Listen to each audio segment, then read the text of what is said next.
Hello all, welcome to the Solocast of Firecode Tech. In these episodes, it's just going to be me, your host, Gus Gagliardi. There's going to be a range of topics, but I'm going to talk about specific technologies, installation standards, codes and how they work, as well as some other interesting topics that don't neatly fit inside of the context of a normal interview. Hello all, welcome to episode 15 of the Solocast of Firecode Tech. On this episode, we're talking about the International Building Code. So we spoke about codes and standards and the process of development and incorporation of codes and standards in episode 2 of the Solocast of Firecode Tech. And so if you need a refresher or if you're looking for more content, I'd invite you to go listen to that episode again if you want to tag on to this one in a meaningful way. So in this episode, I wanted to double back on the International Building Code and talk about more about how this code functions in the process of codes and standards in the U.S. As far as being a fire protection and life safety professional in the U.S. for the built environment, the IBC is the most critical model code to understand, and understanding how model codes work will give you a good context if you live in somewhere else in the world and you have a different model codes and standards process, how to address your system of codes and standards. Don't forget to subscribe to Firecode Tech so you never miss an episode. Also, follow us on social media so you can see the different user engagements and different useful posts that we put out. Also, in typical podcast or YouTube fashion, I'm going to implore you to go and give a 5-star review on Apple Podcasts. It helps out the podcast so much, and it'll take a minute or two of your time. Let's dive into the show. So in this episode, I wanted to get started with the general composition of the building code. And so there are a couple chapters that comprise the majority of the time you're going to spend doing a code analysis as a fire protection and life safety professional. So there's a wide range of, work that you could be contracted to do as a fire protection and life safety professional. I work primarily in systems, so I spend a lot of time in Chapter 9, which is Fire Protection Systems.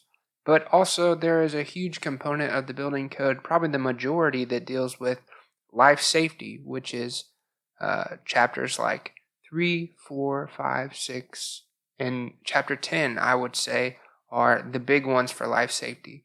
So let's break that down a little bit more in depth. So this is a very common layout with many codes and standards, that the codes start out very general and then they kind of narrow down in on the specifics of a certain aspect of the building. So in the instance of the International Building Code, we start off with, very typical formatter like scope and administration in Chapter 1. I always think it's a good thing to talk about, which is scope.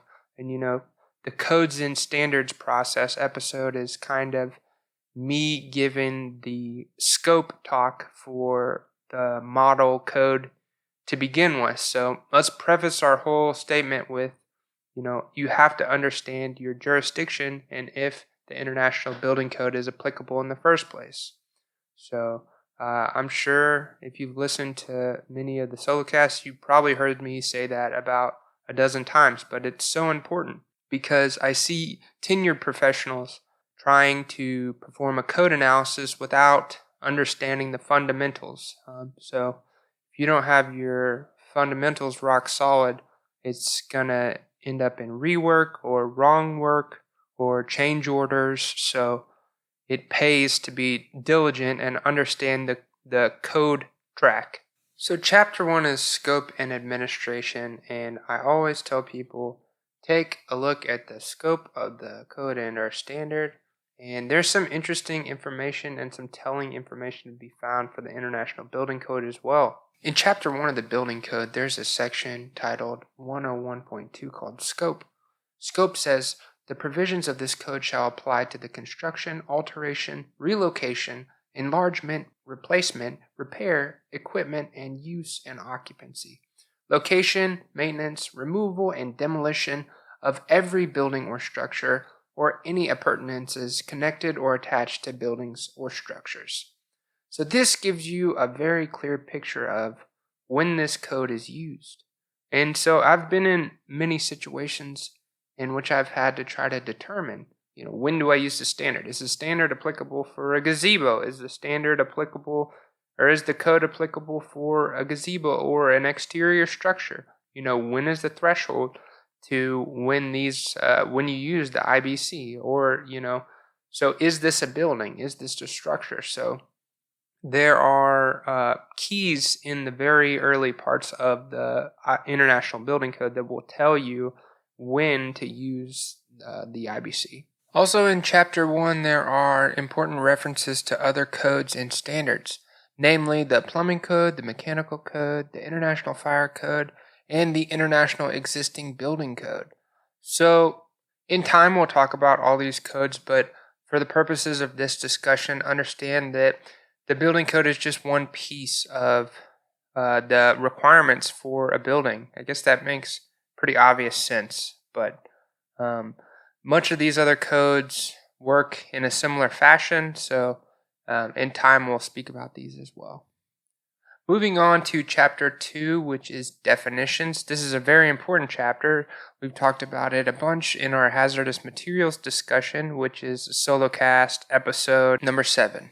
When the building code is adopted by your jurisdiction, it becomes a legal document. And for all legal documents or lawyering types of professions, the definitions of the law is extremely important. So knowing to go when you're looking for, I can't tell you how many times I've needed a little bit of clarification on a code topic or a standard implication, and I've had to go check the definition of, what is a building, or what is an exit component or a stairway. These seem like straightforward things, but when you're looking to apply requirements, you need to understand the term in which you're referencing.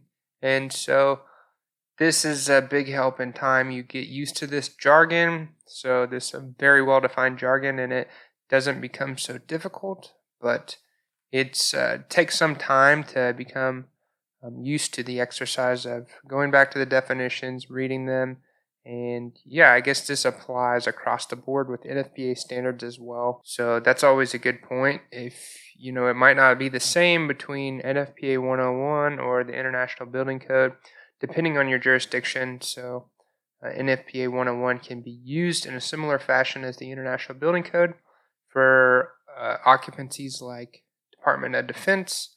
You will have to use the NFPA 101 in conjunction with the International Building Code. And this gets very tricky because there are some portions of the life safety design, like means of egress, that are NFPA 101. And there are some portions of the design, like occupancy classification, in which you use both NFPA 101 and the International Building Code. And then, so it's just a little bit of back and forth and a big learning curve in itself as well. More on that in a later episode. The scoping of Chapter 2 definitions states, unless otherwise expressly stated, the following words and terms shall be for the purposes of this code have the meaning shown in this chapter. There's another important section here linking to other codes and standards. 201.3, terms defined in other codes. Where terms are not defined in this code and are defined in the International Energy Conservation Code, Fuel Gas Code, Fire Code, International Mechanical Code, Plumbing Code, such terms shall have the meanings ascribed to them in those codes, as in those codes. Important definitions in definitions chapter. Well, there's a bunch of them, but like we spoke about before, hazardous materials and how you define a flammable or combustible liquid, or a corrosive or a toxic versus a highly toxic, it can all be found in Chapter 2, which is definitions. Also important caveats to what is a fire alarm or a fire suppression system can be found in Chapter 2.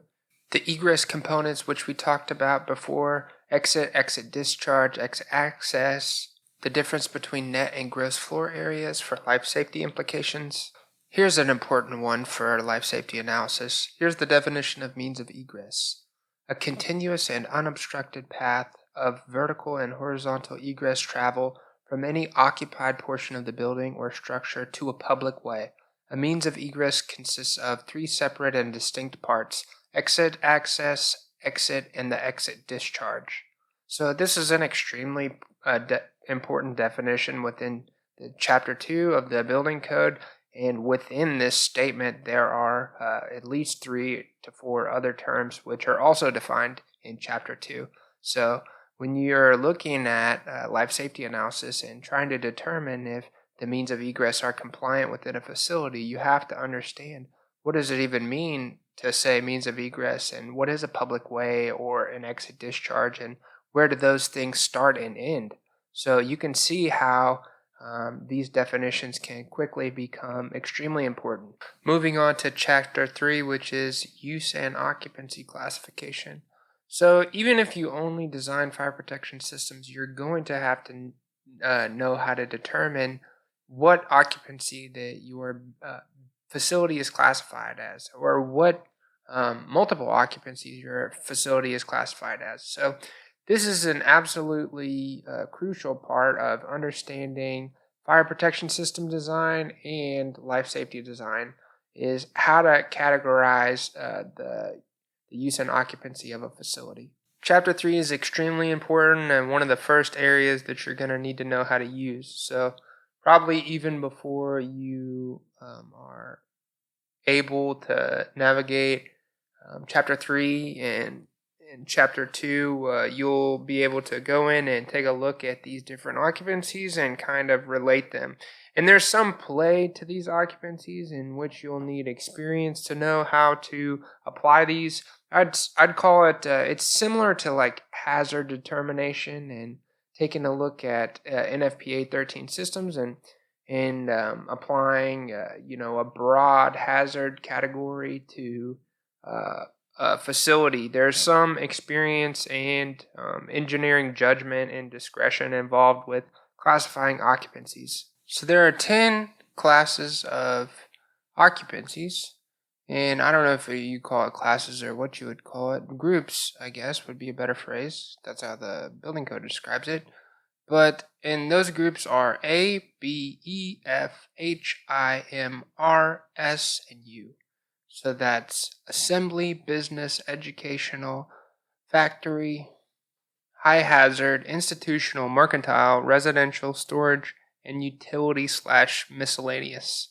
Each one of these different occupancies has varying levels of concern for fire and life safety. So when you start your fire and life safety analysis, you have to determine there's a much different approach to fire and life safety for an educational occupancy as compared to a storage occupancy.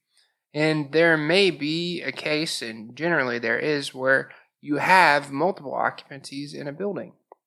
So an example would be you have a business building, say an office building, and within that building you have storage closets, janitorial closets, and different functional areas within the buildings that might classify as an S1 or an S2. Okay, so, and we didn't touch on this point, within these 10 categories or groups, there are subcategories. So there are 5 different types of assembly groups. There are 2 different types of factory groups. Institutional has, 4 gradients. And so within these groups are further deviations from the classification. So if I say that we have a group A3, this is a assembly occupancy, but more specifically, the building code goes to describe assembly occupancies that are A3 as amusement arcades, bowling alleys, community halls, dance halls, exhibition halls, gymnasiums, indoor swimming pools, etc. So it gives an example in much similar the way that NFPA 13 for hazard determination gives examples of combustible loadings for different hazard groups. We give in the building code examples of facility types for different occupancies. So this is a little bit of an illustration of the different occupancy groups. And it's very important because we have groups like H and I, which are on the greatest side of severity for fire and life safety, I'd say probably EI and R occupancies, depending on the one that you're looking at, are usually pretty high as far as fire and life safety, and we could go into that in depth. But yeah, I think that's a good place to stop for the building code. As you can tell, we didn't get too far. I thought that I was going to get farther, but we'll continue on the Patreon. Don't forget to go check out patreon.com/firecodetech, where you can get more Solocasts if that's something that you're interested in. And yeah, thank you so much for listening. We'll see you next time.